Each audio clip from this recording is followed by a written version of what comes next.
pulangkan qalbu kepada nama Allah. Kenapa? Qalbu ini baina isba'ain min asabi'ir rahman. Ketahuilah hanya dengan memasukkan nama Allah, qalbu menjadi tenang dan damai. Jadi jangan fokus pada tenang, fokuslah pada nama. Kau ngaji apa Pak Haji? Ngaji qalbu? Mau yang praktis ya? Sudah banyak teori ya? Kayaknya ini wajah-wajah korban diceramahi orang semua ini. Makanannya qalbu itu ceramah, betul. Jadi jangan berhenti diceramahi orang. Maka saya pun masih berguru. Sekedar dikata-katai oleh guru, senangnya bukan main. Ya, senang. Ada orang-orang yang mengajar itu langsung, bukan lewat sosmed. Kalau orang ngomong lewat sosmed, itu namanya penggosip. Tapi kalau guru yang bijak, dipanggil muridnya baik-baik. Saya sering dipanggil guru, dinasihatin guru. Kalau enggak, saya datangin dia. Tapi saya hanya mendatangi guru-guru qalbu setelah istikharah. Saya istikharah, ya Allah izinkan saya datang ke mursyid fulan, syekh fulan, kiai fulan, guru fulan, baru kita datang. Kata Imam Syafi'i, jangan salahkan aku jika engkau menyindirku di depan orang, menyebutku di depan orang, nyebut langsung, bukan menyindir, menyalah-nyalahi di depan orang. Nanti aku tidak terima kalapmu. Itu kata Imam Syafi'i. Maka ini teknik kalau kita ingin menegur seseorang dengan teguran langsung, jangan di depan orang lain, nanti dia malu. Di dalam Al-Quran, pusat kebahagiaan itu apabila seseorang kembali kepada asalnya. Itulah sebabnya pulang kampung itu menyenangkan. Pak Haji kampung di mana tadi? Gorontalo. Pulang kampung senang, tapi jangan lama-lama. Pulang kampung senang, pasti senang. Kenapa? Kita punya memori di sana, kita punya kenangan di sana. Oleh karenanya, ayat inna lillahi wa inna ilaihi raji'un bukanlah ayat yang menakutkan. Sungguh kami adalah milik Allah, akan berpulang kepada Allah. Tubuh ini perbuatan Allah, sumbernya tanah. Tanah itu kunnya Allah. Kun. Apa arti kun? Wahai tanah, hendaklah engkau menjadi tubuh seorang manusia. Menjadilah. Jadi tanah yang kita injak setiap hari, yang kita makan darinya setiap hari, itu adalah kun Allah, atau bahasa lainnya perbuatan af'al Allah. Apa bahasa Arabnya? Af'al Allah. Jadi tubuh berpulang kepada Allah itu af'alnya. Itu bahagianya tubuh. Makanya kita ini senang sekali ke tempat yang banyak pohon. Benar tak? Saya dengar kemarin beberapa jemaah habis tadabbur dengan imam besar, ya, di tempat yang sejuk. Ya, kenapa? Karena tubuh ini, mata ini mesti dimanjakan dengan tempat-tempat yang rindang, yang hijau. Itulah tempat berpulangnya tubuh. Itulah hakikatnya. Namun kita masih ada yang lain, ada qalbu, ada ruh. Ruhani ini berasal daripada ruh yang Allah hembuskan, yang merupakan amrullah, rahasianya Allah. Dia mesti berpulang kepada Allah, berpulang kepada ruh. Alamul amr, kata Imam Ghazali. Alamul amr, alamnya amr. Apa alamul amr? Itulah rahasia Allah. Maka ada ungkapan, ini boleh dibaca sama-sama. Al-jismu fi'lullah. Coba sama-sama. Al-jismu fi'lullah. Al-qalbu ismullah. As-sirru sifatullah. Ar-ruhu amrullah. Ada 4. Al-jismu, tubuh jisim ini, fi'lullah, perbuatannya, maka dia pulang menjadi tanah, karena itu asal perbuatan. Qalbu tidak pulang ke tanah, dia pulang ke nama Allah. Itulah sebabnya qalbu ini gelisah jika nama Allah tidak masuk ke dalamnya. Seperti dompet kita gerak-gerak kalau tidak ada isinya. Ya, cardnya itu, kartu ATM-nya itu kayaknya mau terbang kalau tidak ada isinya. Gelisah. Supaya tenang bagaimana? Isi. Ini ayat Allah.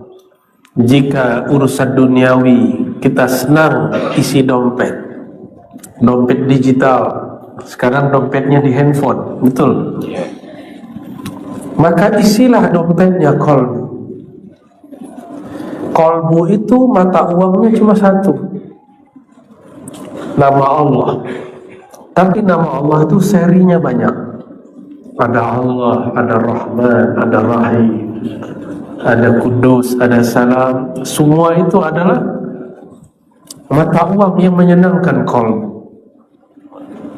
Itulah makna ayat ala bidzikrillah. Itu dalam bahasa Arab ada seni Allah berkalam. Ketahuilah ala. Biasanya jar majrur bi dzikrillah itu objek ditaruh di belakang. Sekarang ditaruh di depan. Seperti lafaz Ar-Rahman, fokuslah pada Ar-Rahman, bukan pada istawa. Fokuslah pada zikrullah. Ala bi dzikrillah tatmainnul qulub. Jangan cari tenangnya, cari namanya. Inilah kesalahan murid mengaji. Jamaah mencari, yang dicari ketenangan. Keliru. Pulangkan qalbu kepada nama Allah. Kenapa? Qalbu ini baina isba'ain min asabi'ir rahman. Allah bukan benda, maka jika disebut jari-jari Tuhan itu tidak masalah, karena Allah bukan fisik. Kalau jari saya ini, tapi kalau jari Allah bukan ini. Hanya Allah yang tahu maknanya dan hakikatnya. Qalbunya manusia, qulubu bani Adam baina isba'ain min asabi'ir rahman. Antara dua jari-jari Allah yang Maha Pengasih. Kalau ada benda di jari-jari kita, itu berarti gampang dibolak-balik. Kapan Allah tidak bolak-balik lagi qalbu? Jika sudah ada namanya. Maka Allah itu bolak-balik qalbu supaya yang punya qalbu sadar bahwa kepunyaan dia kepada qalbu tidak mutlak. Allah lah yang mutlak menguasai qalbu. Jadi qalbu itu yataqallabu abadan. Dia begini terus, bolak-balik. Itu di bahasa Arab, qalb. Maka dalam bahasa Arab kalau kita bolak-balik begini, itu namanya taqlib. Qalb taqlib, qallaba yuqallibu taqliban. Dibolak-balik. Qalbu sesuatu yang bolak-balik. Sesuatu yang bolak-balik. Apa yang membuat dia tidak bolak-balik? Jika ada penahannya. Ini jika ada penahannya, mungkinkah dia bolak-balik? Tidak ada. Jika ada penahannya cuma satu. Nama Allah. Itulah ala bidzikrillah. Ketahuilah hanya dengan memasukkan nama Allah, qalbu menjadi tenang dan damai. Jadi jangan fokus pada tenang, fokuslah pada nama. Fokuslah pada nama. Nama ini ada teknik membacanya. Ambillah ilmunya kepada mursyid-mursyidnya. Kemarin saya ketemu ada mursyid Samania, tadi pagi juga ada Mursyid Idrisiyah Sanusiyah, silakan temui mereka. Ya. Tapi kalau minta talqin kepada saya, ambilnya ke Jakarta. Ya. Kecuali ada isyarat para masyayikh, baru saya talqin di luar rumah saya. Jadi ada adab-adab juga kita. Jadi hadiri majelis-majelis mereka. Insya Allah qalbu ini akan menjadi tenang. Kalau perut lapar, yang dicari apa? Cari apa? Apakah setiap tempat makan kita datangi? Tidak. Kita cari resto yang enak. Maka cobalah lihat resto-resto yang enak itu parkirnya penuh. Orang parkir, bahkan ada orang yang berdiri antri menunggu giliran dia untuk masuk. Cuma urusan perut orang mau antri. Kapan bapak-bapak ini, tuan-tuan ini, ibu-ibu ini mau antri untuk menyebut nama Allah dalam qalbu, antri mengambil ilmu qalbu kepada ahlinya, mesti diambil kepada ahlinya. Resto itu kalau yang bagus-bagus tidak terima GoFood dan GrabFood. Kalau yang bintang-bintang tinggi itu, kalau mau datang sendiri, betul kan? Hatta ada teman saya di Jakarta buka resto, nggak mau online. Dia bilang saya online tuh Allah. Oh, kita kaget juga. Luar biasa. Ada orang-orang begitu. Dan setiap hari orang yang datang tidak putus, bahkan antri berdiri, ingin merasakan makanan yang mereka buat. Barangkali itulah analog kias, contoh daripada kalau kita hendak memanjakan perut. Lain dengan orang yang menjajakan makanannya di tepi jalan, karena sudah banyak, biasa. Betul. Kita sering lewat, oh ini salat biasa. Ilmu zikir bukan ilmu yang dijajakan. Ya, makanya kami tidak boleh bertalqin kecuali saya merasa itu sudah jadi rumah saya. Itu baru boleh saya bertalqin. Itu rahasia guru kalau mentalqinkan zikir. Dan bagi kami talqin zikir itu bukan sunnah tapi wajib. Kenapa? Ayatnya jelas. Surat Muhammad ayat 19. Fa'lam annahu la ilaha illallah. Ayat ini jelas sekali mengatakan bahwa maka ketahuilah bahwasanya tiada yang berhak disembah, la ilaha illallah, tiada yang benar-benar mewujud dengan dirinya kecuali Allah, yang lain wujud karena diwujudkannya. Tiada yang berlaku di alam semesta kecuali yang dia lakukan. Maka kita duduk malam ini di masjid yang diberkahi Allah ini juga karena izin Allah Subhanahu wa ta'ala. Bapak Ibu yang melakukan Allah, jadi qalbu ini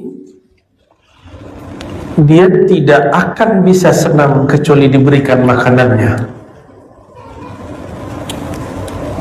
Kalau orang Makassar makanannya pedas-pedas ya, pakai lombok ya. Saya tahunya lombok itu ada pulau, ternyata lombok itu nama ya, sesuatu yang pedas, sambal ya. Coba orang Makassar dikasih makanan Jogja, langsung geleng-geleng. Manis. Ya, manis ya. Gudeg. Nggak cocok ya? Nggak banyak yang cocok. Kenapa? Dari kecil lidahnya sudah lain. Qalbu itu semuanya sama, lain dengan lidah. Tapi bedanya qalbu itu otaknya yang lain. Ada yang senangnya kencang, ada yang lembut. Silakan nanti Bapak Ibu cari guru mana yang cocok. yang zikirnya keras atau zikirnya lembut, yang zikirnya berteriak atau zikirnya diam. Itu tergantung selera. Apakah boleh saya yang suka pedas lalu mencaci maki orang yang suka makan manis? Tidak boleh. Apakah boleh saya yang suka manis lalu merendahkan orang yang suka pedas? Tidak boleh. Namun banyak ustaz kata orang sini ya, dia merendahkan orang yang beda selera. Itu gagal faham. Saya khawatir jika dia baca kitabnya kurang banyak. Jika dia baca Quran, kurang mentadabburi Quran. Karena di Quran itu ada ayat perintah zikir keras, ada ayat perintah zikir lembut, ada semua. Kalau sulit mencari, carilah kitab Al-Azkar Imam Nawawi. Sudah diterjemah. Kalau bahasa Arabnya sudah lupa, baca kitab Al-Azkar. Oh, tapi kata si ustaz dari sini Pak, dari Makassar, Imam Nawawi itu sesat. Imam sesat. Kalau Imam Nawawi sesat, ente apa? Kalau Imam Nawawi sesat, kamu apa? Jika Imam Nawawi bid'ah, dia mungkin dolalahnya. Kita sedih sekali jika ada orang-orang seperti itu. Apa kata Imam Nawawi menyimpulkan banyak ayat? Zikir itu ada yang lembut, ada yang keras, ada yang dengan lisan, ada yang dengan qalbu. Yang paling bagus digabung. Lisan iya, tubuh iya, qalbu pun juga. Itu Imam Nawawi, thariqah Imam Nawawi. Tapi Imam Bahauddin Naqsyabandi tidak. Dia mengatakan afdhalul dzikri ma khafi, mengikuti sebuah riwayat asar sahabat Nabi dan tabi'in. Khairul dzikri ma khafi, sebaik-baik zikir yang lembut. Lain lagi dengan Syekh Samad gabung, mix. Untuk murid yang hatinya keras, zikirnya mesti keras. Untuk murid yang hatinya sudah lembut, zikirnya lembut. Tergantung selera. Jemaah yang memuliakan Allah, jadi qalbu mesti dikembalikan kepada asalnya. Apa asalnya qalbu? Menyebut nama Allah. Maka tadi al-jismu fi'lullah, al-qalbu ismullah. Ya, qalbu itu isimnya Allah, nama Allah. Semakin banyak nama masuk, dia semakin tenang, semakin tenang, semakin tenang. Ada satu riwayat Bani Israel diriwayatkan oleh Imam Baihaqi dan Imam Tirmizi, hadisnya sahih, bahwa nanti di hari kiamat ada seseorang yang tidak punya amal baik secara zahir. Ditimbang, dicetak semua laporan amalnya, sejauh mata memandang laporan amalnya maksiat, dosa. Tapi dia tidak kafir, dia hanya pendosa. Melihat hasil seperti itu, ditimbang semua dosanya dan amal baiknya nol. Langsung amal buruknya lebih berat. Maka malaikat neraka langsung mengikat dia dengan belenggu-belenggu nar. Ketika ditarik, Allah berkalam, bertitah, wahai malaikatku, apakah kalian telah membedah isi dadanya? Lalu para malaikat mengatakan, belum ya Rabb. Maka dibedahlah isi dadanya. Apa yang terjadi? Jantungnya menyebut nama Allah. Allah. Allah. Coba dibaca Pak. Allah. Allah. Allah. Coba lisannya dikunci. Baca Allah. Saya baca dengan lisan, Bapak baca dengan qalbu. Allah. Lidah dikunci. Allah. Ya Allah.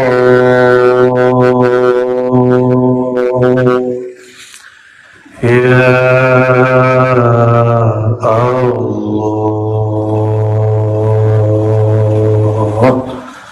Allahumma sholli ala sayyidina Muhammad. Ada merinding-merindingnya? Kenapa dia merinding? Kayak ini dalam tenang. Jika yang di dalam tenang, yang di luar yang merinding. Yang di luar yang bergerak, di dalamnya tenang. Itu kalau dikeraskan, badan kita bisa begini. Berarti di dalam dia sedang ingin menyatu dengan nama. Persatuan qalbu dengan nama bukanlah persatuan seperti air dengan gelas. Hanya Allah yang tahu. Jika nama masuk ke dalam qalbu, dia bergetar sejenak. Setelah itu dia tumatalinu juluduhum wa qulubuhum ila dzikrillah. Barulah dia tenang. Itu sebabnya dulu kami kalau zikir, saya sebulan lebih. Umur 13 tahun Allah izinkan bertemu seorang mursyid, ditalkinkan zikir Allah, la ilaha illallah.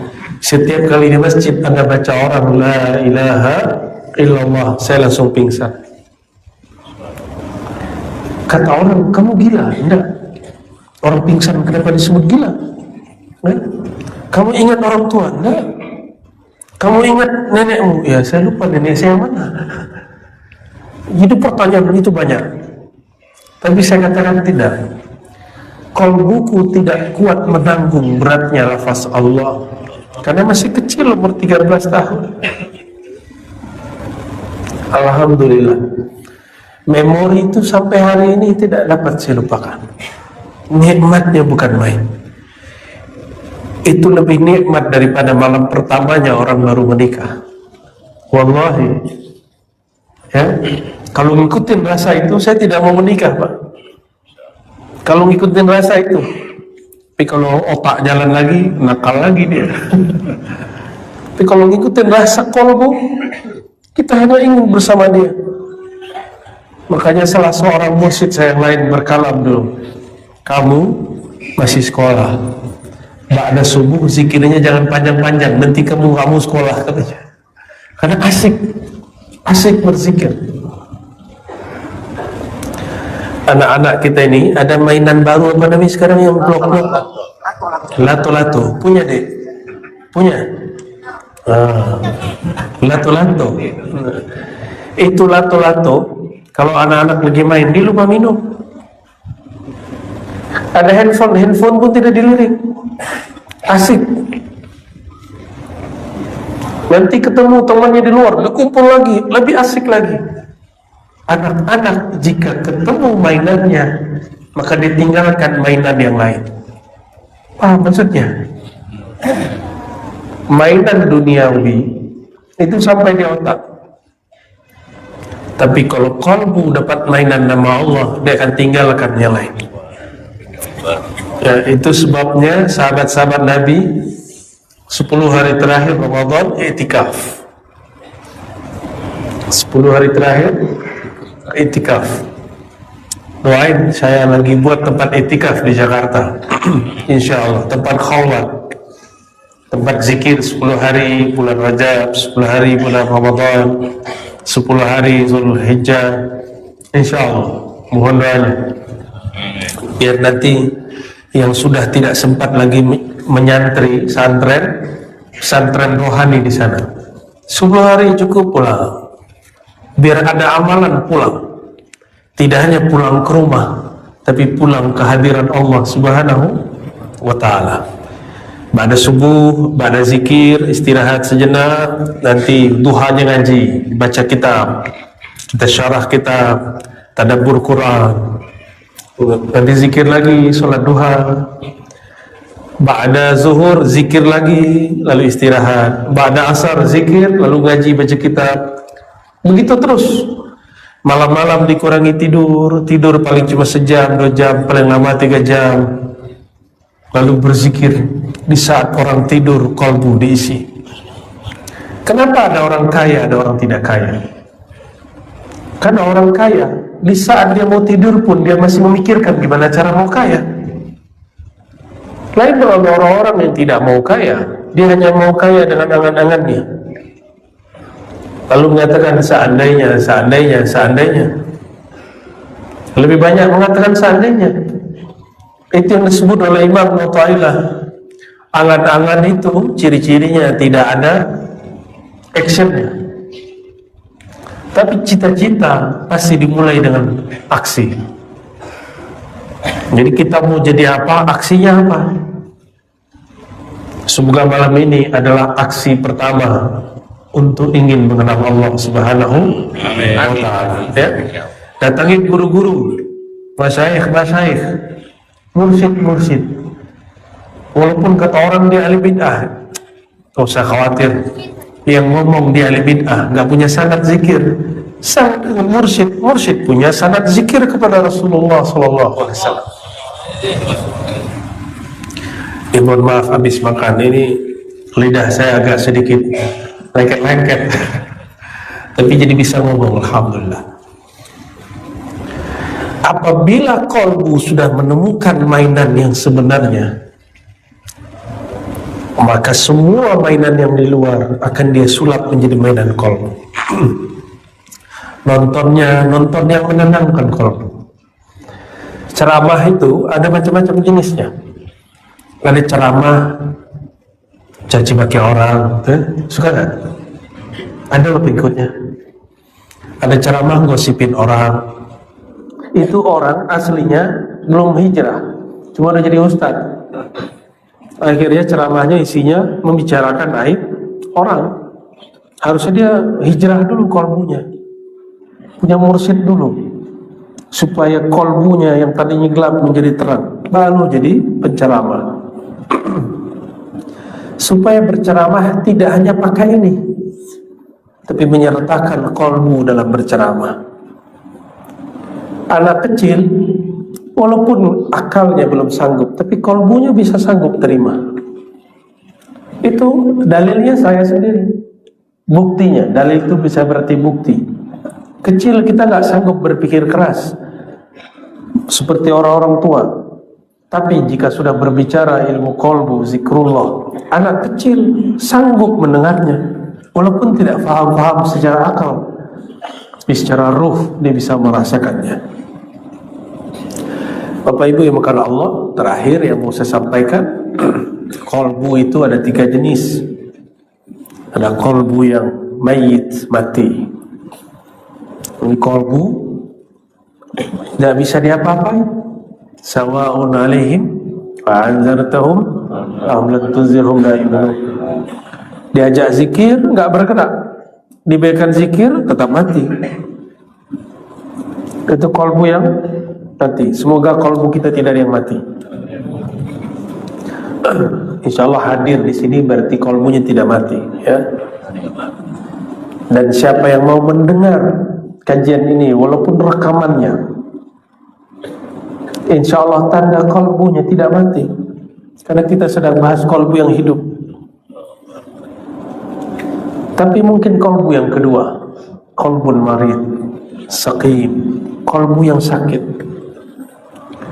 Makanan qalbu zikrullah, makanan qalbu Qur'annya Allah, kalamullah. Tapi tuan-tuan ini tidak mampu menikmati zikrullah. Kenapa? Tidak tahu cara menikmatinya. Ini lafaz nama Allah kan banyak. Ini sudah jadi hiasan luar. Kapan dia menjadi hiasan di dalam? Nyamankah mata melihat ini? Nyaman? Ini bagus, tapi lampunya mati. Bisa dinikmati? Tak bisa dinikmati. Maka lampunya itulah iman. Orang yang percaya maka bercahaya qalbunya. Tinggal diisi, dihias nama-nama Allah. Satu nama cukup. Allah, suakan terang. akan indahnya luar biasa. Allah, Allah, Allah, Allah, Allah. Nanti tinggal diganti Allahur Rahman, Allahur Rahim. Barulah benar kalam ulama, qalbul mu'min baitullah, qalbul mu'min arsyullah. Kalbunya orang beriman baitullah, masjid. Masjid dibuat kaligrafi. Oleh karena itu Imam Bahauddin An-Naqsyaband mengatakan apa? Aku mengukir kalbuku dengan nama Allah. Lalu Allah memberikan cahaya. Indahnya bukan main. Jangan-jangan kalbunya kosong deh. Ini kalau ada bangunan tidak diisi, tidak ada yang masuk, gimana? Siapa yang tinggal dalam? Ular. Jangan-jangan ada ular di sini. Siapa yang tinggal? Binatang-binatang berbisa. Makanya ketika orang mendekat kepada rumah kita, rumah tubuh ini, orang-orang tersinggung dengan lisan kita. Orang-orang sakit hati. Kenapa? Karena tidak pernah dibersihkan dari ular, dari kalajengking. Masuk ke dalam, pengap. Kenapa? Pintunya tidak pernah dibuka. Tidak ada angin yang masuk. Nama ibundanya Bu Hajah Fatimah Atirah, ya. Atirah itu artinya bau harum surgawi. Bau harum surgawi. Dan atiratul qulub hubbun Nabi sallallahu alaihi wasallam. Pengharum kalbu. Kalau tadi kaligrafinya, penerangnya, pengharumnya adalah baginda Rasulullah SAW. Di bumi Nabi Muhammad SAW jika jalan, itu tempat yang beliau lewati harum. Sekian menit semua orang tahu sang baginda baru saja lewat. Sama jika kolbu ini sudah dilewati oleh nama sang baginda Nabi Muhammad SAW, itu kolbu akan harum. Jika dia berkalam, kalamnya harum. Jika dia berkata-kata, katanya indah. Sudahkah kolbu ini harum dengan nama Sayyidina Muhammad SAW? Sudah belajar sirah Nabi, tapi suka menyalahkan orang, suka merendahkan orang beda faham, berarti nama Rasulullah belum bertahta di dalam. Jika rumah tanda rumah orang Islam biasanya, walaupun ini tidak wajib, ada kaligrafi Allah Muhammad, betul. Sama di sini juga harus ada dua nama itu, dua sifat Nabi Muhammad SAW, ya, juga harus ada, ya, menyenangkan orang lain. Jangan nunggu disapa orang, sapa orang dulu. Jangan nunggu kita gini tangan orang mengulurkan salam, kita dulu yang salam.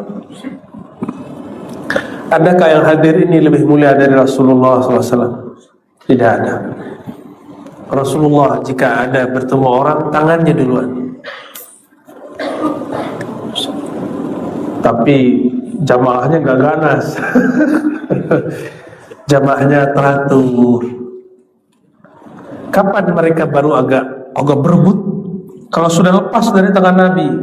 Jadi Nabi itu kalau berwudu, ambil air, ada seorang sahabat menuangkan, di bawahnya ada ember kecil. Nabi selesai berwudu baru semuanya. Jadi mereka berebut di sisa itu, bukan pada Rasulullahnya. Beliau ketika salaman teratur. Coba bersalaman kepada guru yang tertib, ya sedapatnya. Jika tidak dapat, cukup memandangnya, itu sudah cukup, ya. Saya ulangi, kolbu yang sakit ini biasanya diberi makannya, dia tidak menikmati. Yang paling enak di Makassar apa? Coto Makassar, ya. Apalagi? Konro. Apa itu? Daging ada tulangnya. Konro. Ya. Saya kira itu nama silat konro. Ternyata ada daging tulang. Oh, itu kesukaan Rasulullah SAW. Iga, tulang iga.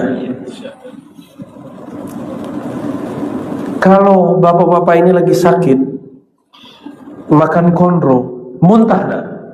Muntah atau bau apa ini? Ya, kenapa? Karena tubuh kita sedang sakit. Bukan konronya yang dibuang, apalagi coto Makassarnya yang dilempar. Siapa yang harus diobati? Tubuh. Itu dia. Jika nama Allah tidak nikmat masuk ke dalam kolbu, berarti dia perlu diterapi. Bawa kepada ahlinya. Jangan zikir dibid'ahkan. Ya, jangan selawat dibid'ahkan. Kalau ada orang nangis lagi selawat, kita nggak nangis, berarti kolbu kita yang masalah. Jangan kemudian bilang kayaknya ini bid'ah ini ya. Jangan begitu. Bapak Ibu yang karena Allah, jadi kolbu yang sakit cirinya apa? Diberikan makanannya dia tidak menikmati. Makanan kolbu apa tadi? Zikrullah. Dan yang ketiga kolbun sahih, kolbun munawwar, hati yang bercahaya, hati yang sehat. Hati yang sehat itu hati yang dapat menikmati makanannya seperti orang sehat menikmati makanan yang dia suka. Tadi bersama keluarga saya mencoba coto Makassar. Tapi saya coba, badan saya kurang fit. Akhirnya ini lidah saya yang rusak atau dia yang tidak enak. Ya, kita lagi makan yang lain. Apa lagi masalahnya? Tapi orang sakit bolehkah berhenti makan? Tidak boleh.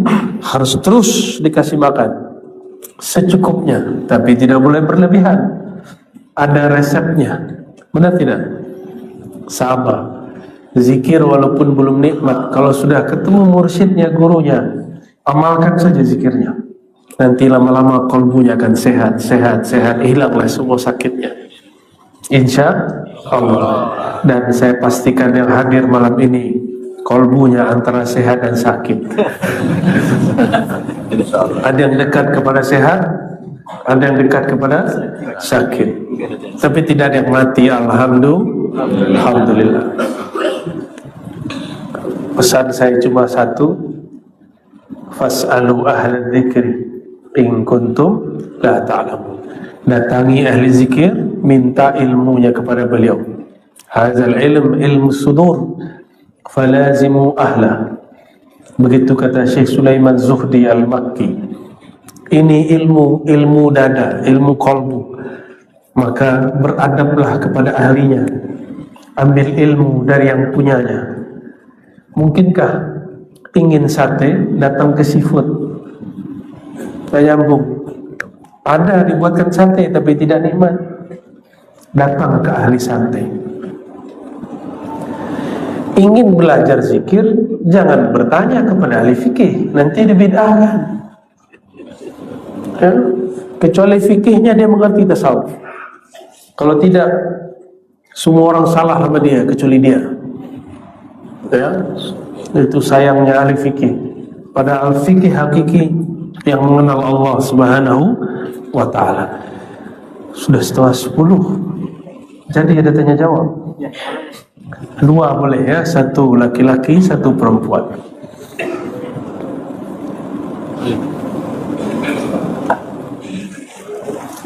Yang ingin saya tanyakan di daerah saya khususnya, ya, saya Sumbar, Sulawesi Barat. Jauh sekali. Ya.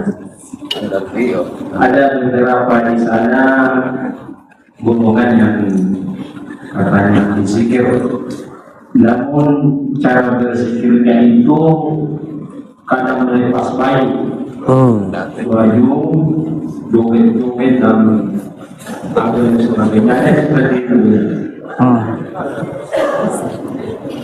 Apakah zikir seperti ini memang dibolehkan atau bagaimana? Karena kalau kita lihat zikirnya itu biasanya lepas pagi buat kopi dan seperti itu. Ada juga yang goyang-goyang kepala berteriak. Bagaimana itu? Oke, baik. Langsung ya. Oh, satu lagi.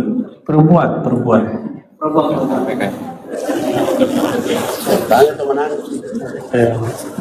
Pak Haji bisa dengar? Iya, bagaimana cara hati?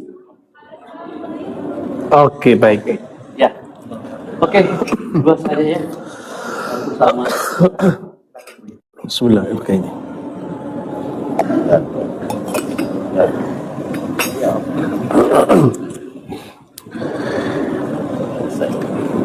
Pertama, untuk pertanyaan untuk Adinda ya, siapa namanya? Samsul dari Sulbar ya. Pesan untuk diri saya sendiri dan kita semua, perbanyak husnuzan. Ya, ini kaidah seorang muslim yang kamil, muslim yang sempurna. Asas hidup dia dimulai dari husnuzan, berbaik sangka. Yang kedua, dalam surah Al-Isra disebutkan wala taqfu ma laysa laka bi ilm. Tidak mengikuti, tidak mengomentari, tidak menyalahkan, tidak membenarkan, tidak menerima, tidak menolak sampai betul-betul mengerti. Ya. Kejadian kayak tadi mungkin namanya ratib saman, ratib berdiri namanya. Ratib berdiri itu ada adabnya, bukan ratibnya yang salah, mungkin adab dia yang salah. Ya, ratib saman itu ada tekniknya, itu ada di kitab. Jangankan di Makassar, saya ke Bau-Bau di Buton, itu ada manuskrip di keratonnya Buton, isinya sama dengan zikir orang Makassar. Kita usut Sultan Syekh Muhammad Aidrus di Bau-Bau, ternyata pernah ngaji di sini, lalu kemudian ke Aceh, lalu ke Madinah, karena dia dulu seorang kapitan. Zikirnya berdiri, namanya ratib berdiri. Alladzina yadhkuruna Allah qiyaman wa qu'udan wa 'ala junubihim. Orang-orang yang berzikir baik berdiri, nah itu dia. Saya nggak melihat orang mengamalkan zikir berdiri kecuali hanya beberapa ahli zikir di Indonesia. Salah satunya pengamal zikir tarekat Samaniyah di Sulawesi. Di Sumatera sudah jarang, karena di Sumatera sudah banyak wahabinya, dibid'ahkan. Kita ini bukan wahabi, jangan ikut menyalahkan. Kalau tidak sepakat, cukup katakan itu bukan selera. Selera zikirku tidak begitu, cukup. Tidak ada masalah. Tidak ada masalah. Adinda siapa tadi? Samsul. Suka bola tak? Suka. Itu kalau nonton bola, ya, sepak apa kalau orang lama sebutnya? Sepak kaki itu sepak bola. Sepak bola ya. Kalau bolanya mau gol, pasti kakinya naik, langsung berdiri. Ya, tuh, boleh nggak tuh? Bid'ah itu. Kalau ada kopiah-kopiahnya copot itu. Ini orang zikir, bolanya adalah kalimatullah. Sedang dia hendak pukulkan masuk kepada gawang kolbunya, maka dia berdiri Allahu Akbar. Itu rahasianya. Kenapa ada orang-orang yang berzikir suaranya meninggi? Karena itu lafaz sedang dia golkan terus Allah, Allah. Kecepatan di sini lain dengan yang di mulut, yang di mata. Apabila kita faham ilmu ini, maka saya tidak menyalahkan mereka. Walaupun saya tidak melakukan itu, ya, tapi saya tidak menyalahkan. Kenapa? Ada kitabnya, ada ilmunya. Dulu diambil zikirnya di Madinah Al-Munawwarah.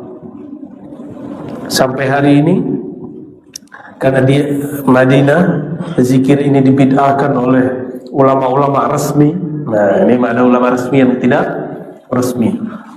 Maka zikir ini berpindah ke Mesir, berpindah ke Suriah, ke Lebanon, ke Baghdad, berpindah ke Maroko. Sampai hari ini masih ada. Di Thariqat Syadziliyah, Khalwatiyah, Sabbaniyah, di Sudan, itu masih banyak orang zikir ratib berdiri. Itu tidak masalah. Boleh ya? Boleh. Itu dalilnya. Alladzina yazkuruna Allaha qiyaman wa qu'udan wa 'ala junubihim. Cukup Adinda ya? Adinda Samsul? Oke. Tadi ada ibu yang di belakang. Ibu asli mana? Makassar. Maros. Oh, Maros itu kampungnya Tarekat Samaniyah itu. Samaniyah, Khalwatiyah, macam-macam lah ya. Bagaimana cara kolbu merindukan Allah atau Rasulullah? Kolbu ini tidak mampu merindukan Allah kecuali melalui Rasulullah. Tapi adakah kita yang bertemu Rasulullah?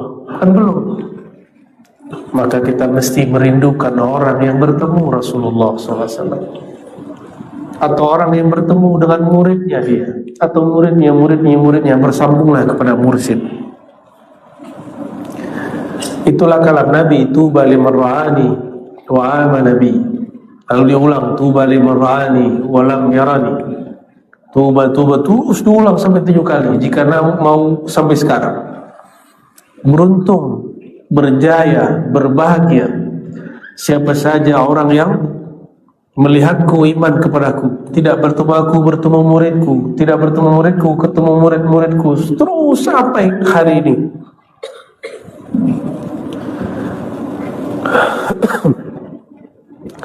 Oleh karenanya Rasulullah memberikan sallallahu alaihi wasallam apa? Penghubung batin yang disebut ru'yah manamiyah, mimpi bertemu beliau. Itu mahal sekali, hanya diberikan kepada orang yang berhak menerimanya, tidak diberikan kepada orang yang kolbunya berisikan kebencian-kebencian. Kita ini semua pendosa, tapi jangan pembenci. Semua ini punya maksiat dalam diri kita. Nggak ada yang mata bermaksiat, telinga maksiat, lisan maksiat, kolbu maksiat. Semua ada maksiatnya. Kaki, tangan, kemaluan, semua kita ada maksiatnya. Apa yang tidak perlu, yang tidak boleh ada? Jangan ada kebencian. Inilah pesan Bismillahirrahmanirrahim. Itulah sirnya Rasulullah. Apa sirnya Rasulullah? Rahmatan lil alamin. Itu sirnya Rasulullah sallallahu alaihi wasallam. Maka siapa saja yang ada sir ini dalam kalbunya, dia akan mampu merindukan Rasulullah sallallahu alaihi wasallam. Rahmat bagi semua. Ini baru satu thariqat sudah benci thariqat lain. Baru satu manhaj sudah benci manhaj yang lain. Baru satu mazhab sudah merendahkan mazhab yang lain. Baru satu guru merendahkan guru yang lain. Bagaimana akan dapat sirnya Rasulullah SAW? Gak mungkin dapat. Jadi mulai ambil sir ini, sir rahmatan lil alamin. Coba mulai menyayangi pohon disayang, kucing disayang. Jangan ditendang kucingnya, apalagi disiram pakai air panas. Ya, tidak baik. Semut pun mulai disayang, kecuali yang mengganggu baru boleh dibunuh. Jangankan itu, kata Rasulullah SAW. Rasulullah pun penyayang kepada binatang yang kita sebut najis, anjing. Apa kata beliau? Laula annaha ummatun minal ummah. Seandainya si anjing itu bukanlah umat di antara umat-umat makhluk Allah, la amartu biqatliha. Aku akan perintahkan kalian untuk membunuhnya. Tapi karena dia bagian dari umat dan Rasul dari semua umat manusia, umat alam semesta, hewan kah dia, tumbuhan kah dia, adalah Rasulullah. Maka kita menyayangi semua. Itu sebabnya pohon ketemu Nabi, dia menunduk. Hewan, onta ketemu Nabi, ontanya sujud. Antum bisa bayangkan, Nabi dikenal oleh seluruh makhluk. Apa kata beliau? Ma min ahadin fis samai wal ard, fis samawati wal ard, tidak ada makhluk di langit atau di bumi, illa wa ya'rifuni, kecuali mengenal aku, bahwa aku adalah Rasulullah sallallahu alaihi wasallam. Semua kecuali dua golongan, saqalain, dua golongan, asil jin wal ins, jin dan manusia yang durhaka. Semua merindukan Rasulullah sallallahu alaihi wasallam kecuali yang durhaka, mendurhakai sifat Rasulullah sallallahu alaihi wasallam. Maka ciri-ciri kita beragama ini tambah baik bukan tahajudnya yang bertambah. Istiqomah iya, bertambah itu lain cerita. Ciri-ciri orang itu beragamanya tambah baik, dia tambah menjiwai Bismillahirrahmanirrahim, dia tambah penyayang kepada siapapun, pasti merindukan Rasulullah SAW, pasti bertemu beliau sebelum meninggal walaupun sesaat. Jaminannya sudah ada, karena di situ ada nama beliau. Wabil mu'minina raufur rahim. Itulah laqad ja'akum, ujungnya wabil mu'minina, dan dia terhadap orang beriman rauf rahim. Jadi tidak usah sulit-sulit. Nah, mulai sholawat, pelajari hidupnya sehari-hari, tiru akhlaknya, bukan model bajunya. Semua model baju yang saya lihat hari ini tidak ada mirip Nabi sallallahu alaihi wasallam. Ini baju ada kerahnya, itu tidak ada kerahnya. Itu mirip Cina, ini mirip apa nih baju? Saya mirip apa lagi nih? Ya? Nggak ada. Ini juga baju Arab baru ini. Gamis ini bukan baju Rasulullah, tapi sudah Rasulullah dalam baju apa? Menutup aurat. Modelnya boleh pilih, mau model abad berapa boleh, ya. Jilbab perempuan terserah, mau pakai cadar tidak pakai cadar, mau jilbab berwarna tidak berwarna, itu model. Sunnah Nabi, ajaran Nabinya apa? Menutup aurat. Tapi bolehkah paksa orang menutup aurat? Tak boleh juga. Maka Nabi SAW baru mengajarkan menutup aurat setelah di Madinah. Tahun kesekian, sudah belakangan. Nggak ada paksaan, la ikraha fid din. Kenapa? Karena agama ini dibangun dengan dua nama, Rahman, Rahim. Maka Bapak Ibu yang makan Allah, saudara-saudariku, mari hidupkan nama Allah. Ambil dua nama ini, Rahman, Rahim. Insya Allah hidup bahagia.